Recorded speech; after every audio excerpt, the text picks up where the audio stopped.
Video का thumbnail देखकर आ रहे होंगे दोस्तों। और ये एक बात सच्ची है दोस्तों, अगर आपको फंडामेंटल क्लियर हो, अगर आप फंडामेंटल अच्छे से जानते होंगे ना, तो मैं 100% कह सकता हूँ कि 5,000 रुपये आप लगाते हैं तो 3 साल बाद वो 1 लाख रुपए बन जाएगा। लेकिन आपको फंडामेंटल क्लियर होना चाहिए, क्योंकि एनएससी बीएससी में 5,000 से ज़्यादा स्टॉक है, 5,000 से ज़्यादा कंपनियां हैं, लेकिन कौन सी कंपनी कितना ग्रोथ कर रही है या कौन सी कंपनी कितना प्रोग्रेस करेगी, कौन सा बिजनेस कितना ऊपर जाएगा, ये सारा आपको नॉलेज होना चाहिए दोस्तों। तब जाके आप क्लियर हो पाएगा कि इसमें मल्टी बैगर स्टॉक कौन सा है जो मुझे इतना मुनाफा देगा दोस्तों। तो ये जानने के लिए ना आपको फंडामेंटल एनालिसिस पूरा समझना होगा।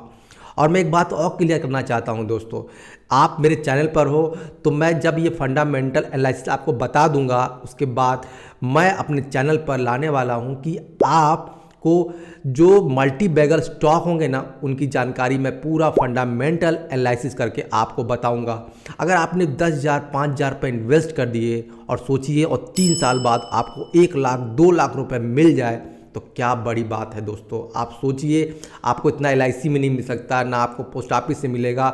मतलब 5,000 रुपये एक बार इन्वेस्ट किया और हमको 1.5 लाख 1 लाख रुपए मिल जाए, तो कितनी बड़ी बात हो सकती है। लेकिन इसके लिए इतना सिंपल भी नहीं है। आपको मल्टी बैगर जो स्टॉक हो उसका ढूंढना होगा, और ढूंढना सिंपल सा है, आपको सारा कुछ समझना होगा। मैं अपने वीडियो में सारा कुछ बताने वाला हूँ। अगर आप फंडामेंटली एनालिसिस करते हो ना, तो सबसे बड़ी बात है ऑपरेटर और स्कैम से आप बच पाओगे, क्योंकि कंपनी ग्रोथ करेगी तो आपका पैसा भी नेचुरली बढ़ेगा दोस्तों। तो कहीं स्कैम का खतरा बहुत कम हो जाता है इसमें। अब दूसरी बात दोस्तों, इसमें 2 टाइप के एनालिसिस होते हैं। स्टॉक में 2 टाइप के एनालिसिस होते हैं, एक होता है फंडामेंटल और एक होता है टेक्निकल। तो हम लोग टेक्निकली, मैं तो बताता ही रहता हूँ, मेरे बहुत सारे वीडियो हैं जो मेरे लिंक पर या मेरे चैनल पर आप जाकर देख सकते हो। लेकिन फंडामेंटल का मेरा पहला वीडियो है जिसमें सारा कुछ मैं बताने वाला हूँ। आपको बगल में नोट्स में दिखाई दे रहा होगा। अब इस बात को समझिएगा। सबसे पहला जो हमारा पॉइंट है वो है पीई रेशियो को समझना। इसको बोलते हैं प्राइस टू अर्निंग रेशियो। आप डेफिनेशन समझिए, प्राइस टू अर्निंग रेशियो, कितना हम कितना प्राइस देंगे कमाने के लिए, बात समझिएगा। अगर हमें 1 रुपया कमाना है तो किस शेयर में हमें 25 रुपये देना होगा, तब हम 1 रुपया कमाएंगे। मतलब हमारा 25 रुपये इन्वेस्टमेंट होगा, तब हमको 1 रुपया प्रॉफिट होगा एक शेयर पे। तो कहने का मतलब है, इसको बोलते हैं पीई रेशियो। इसको आगे और मैं कैलकुलेशन कैसे निकालते हैं वो बताऊंगा। उसके बाद है PB, price to book ratio. ये दोस्तों आपको दिखाई दे रहा होगा। इसमें हम जो कंपनी के असेट्स होते हैं, लाइबिलिटी मतलब जिसने उधार लिया, उसको हम कैलकुलेट करके पीबी रेशियो निकालते हैं, जो मैं आपको बताऊंगा। जब आप एक मिनिमम, अगर कंपनी डूबती भी है तो क्या आपको उससे पैसे मिल सकते हैं, कितने पैसे मिल सकते हैं, तो वो पीबी द्वारा डिसाइड होता है। अब आता है डीबी। इसको बोल सकते हैं दोस्तों डेबिट टू इक्विटी। कोई भी कंपनी जब उधार लेती है ना, तो या तो वो बैंक से लेती है या अपने इक्विटी शेयर को बेचकर उधार लेती है दोस्तों। मेरी बात समझिएगा। तो इसको भी मैं समझाऊंगा कि इसको कैसे चेक करते हैं, कितना रेशियो अच्छा होता है, कितना रेशियो इसका बेकार होता है। अब चौथा पॉइंट तो बहुत महत्वपूर्ण है, इसी पे सारा डिपेंडेबल है दोस्तों। इसको बोलते हैं company profit and loss statement in financial statement.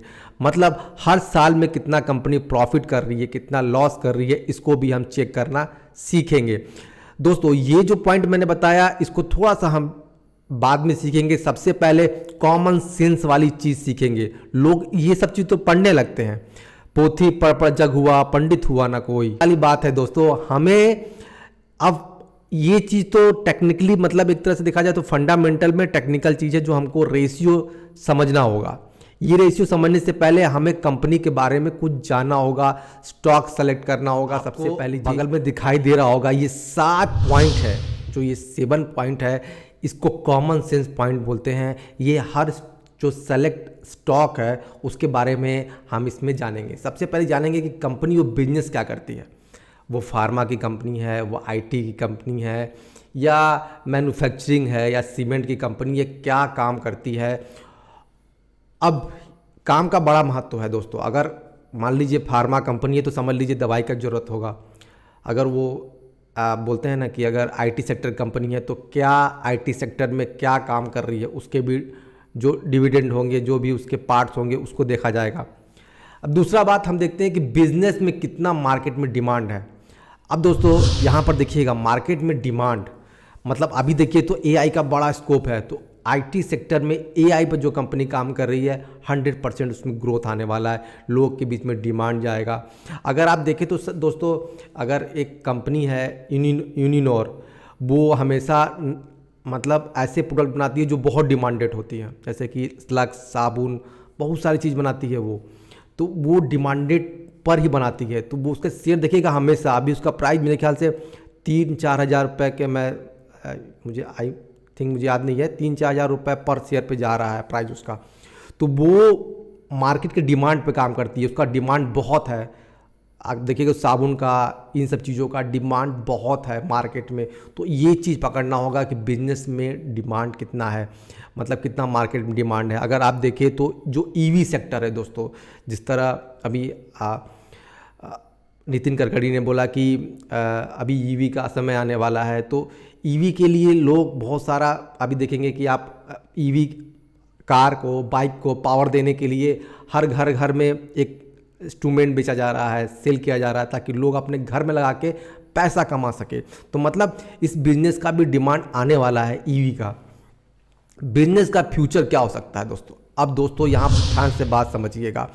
अब फ्यूचर क्या है, अगर आप देखें तो कोल इंडिया हो गया या आईओसी हो गया, ये जो कंपनियां, कोल इंडिया देखिए, मैं सिंपली भाषा में बताता हूँ, जैसे कोल इंडिया कंपनी है, तो आने वाले कल में जब ईवी पे काम होगा या आप वाइंड एनर्जी पे काम करेंगे, पॉल्यूशन को हटाएंगे, वाइंड एनर्जी काम करेंगे, तो कहीं ना कहीं अगर आप सौर ऊर्जा पे काम कर रहे हैं, कहीं ना कहीं तो उसका डिमांड घटेगा फ्यूचर में।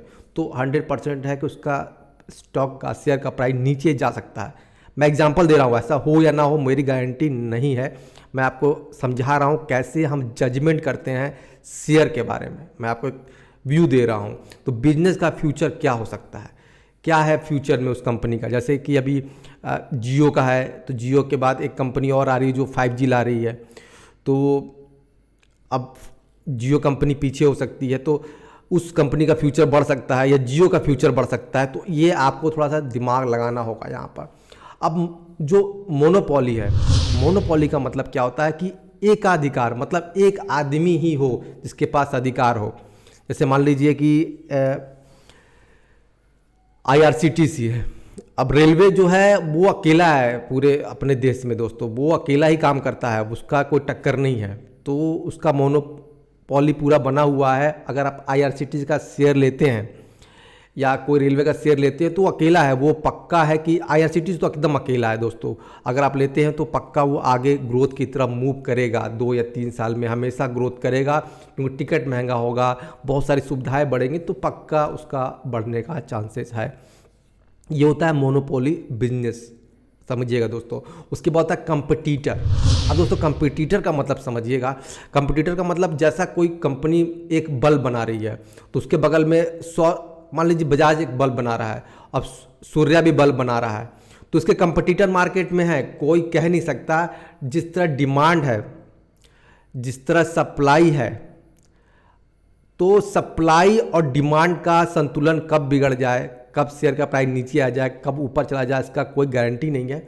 तो कंपटीटर होने के कारण कहीं ना कहीं असंतुलन बनता है। अगर ज़्यादा कंपटीटर है उस कंपनी के, तो कहीं ना कहीं हो सकता है कि मार्केट में उसमें उसका CEO चला जाए, उसका अच्छा बेस्ट एम्प्लॉय उस कंपनी में चला जाए, उस कंपनी के ग्रोथ को बढ़ा दे, उस कंपनी के ग्रोथ को नीचे कर दे। तो ये कंपटीटर वाली कंपनियों पे आप 1 से 2 साल तक इन्वेस्टमेंट कर सकते हैं दोस्तों। ज़्यादा इन्वेस्टमेंट लंबा करेंगे, 5 साल का इन्वेस्टमेंट करेंगे तो एक रिस्क बन जाता है कहीं ना कहीं, क्योंकि कंपटीटर है मार्केट में, तो कभी भी उसको आगे पीछे करेंगे।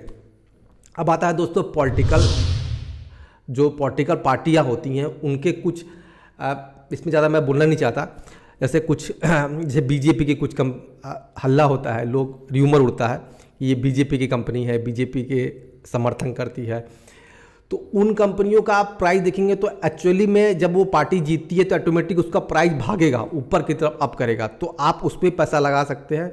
अगर वो हो सके तो कंपनी ऊपर की तरफ उसका स्टॉक प्राइस बढ़ेगा, तो इसका फ़ायदा आप उठा सकते हैं। अगर आपको मालूम चल जाए कि पॉलिटिकल इस पार्टी की कंपनी है या, तो इसका फ़ायदा आप उठा सकते हैं। और न्यूज़ ट्रेंड का तो ज़्यादा मैं विश्वास करने के लिए नहीं बोलूँगा, क्योंकि किसी भी स्टॉक का न्यूज़ ना आजकल इतना हो गया है कि स्कैम टाइप का हो गया, तो मैं ज़्यादा इस पर विवेचना नहीं करूँगा। लेकिन हाँ, आप न्यूज़ देखकर फिर पीबी और डेबिट इक्विटी जो भी उसका सारा रेशियो है उसको देखकर समझिए कि फाइनेंशियली कितना ग्रोथ कर रहा है, तब देखकर समझिए, क्योंकि न्यूज़ का मैं पूरा 100% आपको गारंटी नहीं दूंगा दोस्तों। तो चलिए, ये 7 पॉइंट कॉमन सेंस के पॉइंट है जो हर स्टॉक में आपको देखने हैं, जो सेलेक्टेड आपके स्टॉक होंगे। उसके बाद अब हम चलते हैं दोस्तों आपके दूसरे साइड में, जहां पर मैं आपको पीबी रेशियो के बारे में, तो जो ये सेकेंड पार्ट आपको थंबनेल दिखाई दे रहा होगा ना, ये मैंने पीबी और पीई रेशियो और डेबिट इक्विटी और फाइनेंशियल देखने के लिए बनाया है दोस्तों। एक्चुअल में वीडियो बहुत लंबा हो जाता है, इसलिए मैंने इस सेकेंड पार्ट में बना दिया है दोस्तों। आप इसको जरूर देखें, नहीं तो पहला वीडियो से आपको नॉलेज आधा अधूरा हो जाएगा, दूसरा देखेंगे तभी आप कंप्लीट हो पाएंगे। और दूसरी बात, मैंने इस वीडियो में ये भी बता दिया है कि आप कौन से वेबसाइट पर जाकर ये सारी चीज़ देखेंगे, कौन से वेबसाइट पर जाकर आपको चेक करना है, और मैंने उसका पूरा लिंक भी उस वीडियो पर दे दिया है, ताकि उस पर क्लिक करके आप उसका फाइनेंशियल ग्रोथ और ईयर आराम से देख पाएंगे, जो एग्जैक्ट होगा, जो अच्छा होगा, जो आपको एक वैल्यूबल देगा, जिस पे आप 3 साल का इन्वेस्ट करके अच्छा खासा मुनाफा निकाल पाएंगे।